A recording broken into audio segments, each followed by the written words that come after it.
Sabi niya sa akin, naging forceful ba ako? Mapilit ba ako sa pagsabi ko sa iyo na maging abogado ka? Sabi ko, oo. Sinasabihan mo ako, pinapagalitan mo ako. Lagi. Kinento ko sa kanya na isang beses, bihira akong umiyak. Pero isang beses, dahil nalaman ko na hindi ako makakatuloy sa 4th year law school dahil meron akong isang bagsak na subject,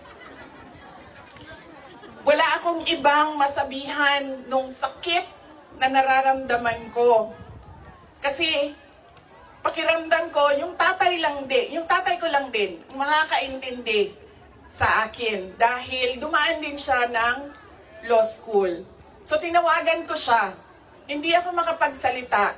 Iyak lang ako ng iyak. Humahagulgul ako sa iyak na sinasabi lang niya, hello, hello, hello, nasaan ka? Nasaan ka? Yun lang ang sinasabi niya, nakidnap ka ba? Nakidnap ka? Tapos iyak lang ako ng iyak. Tapos dalawa lang ang tanong niya na paulit-ulit, nakidnap ka ba o buntis ka ba? At that point na paulit-ulit na niyang tinatanong kung buntis ba ako, sabi ko na sa kanya, pa, hindi naman siguro umiiyak ang babaeng buntis. Siguro happy. Happy siya, no? Na buntis siya.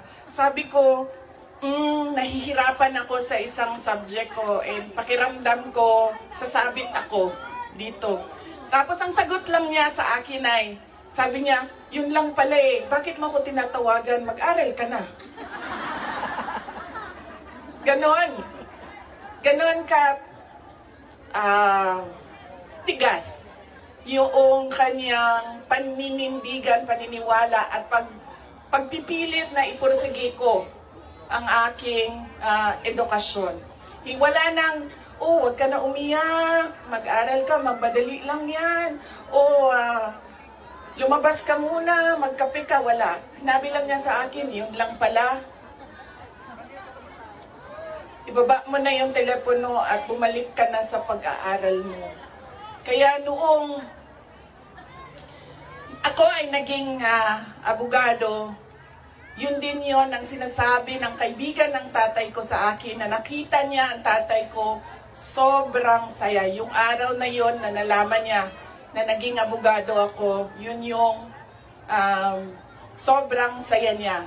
At sinabi sa akin nung kaibigan ng tatay ko, sabi niya, hindi mo maiintindihan kaming mga tatay, na kaming mga abogado, pag nagkaroon kami ng anak na abogado.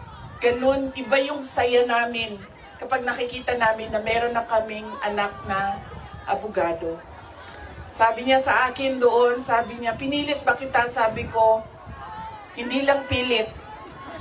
Sinigawan mo ako at pinaiyak mo ako ng madaming beses dahil sa edukasyon at sa pag-aaral. At sabi niya, di buti na lang dahil meron akong abogado ngayon na anak na inutos-utusan ko dyan.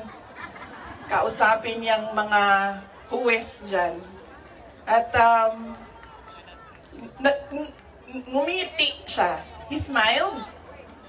And it seemed to me that it was a comfort to him that he had a daughter who is a lawyer. In fact, sabi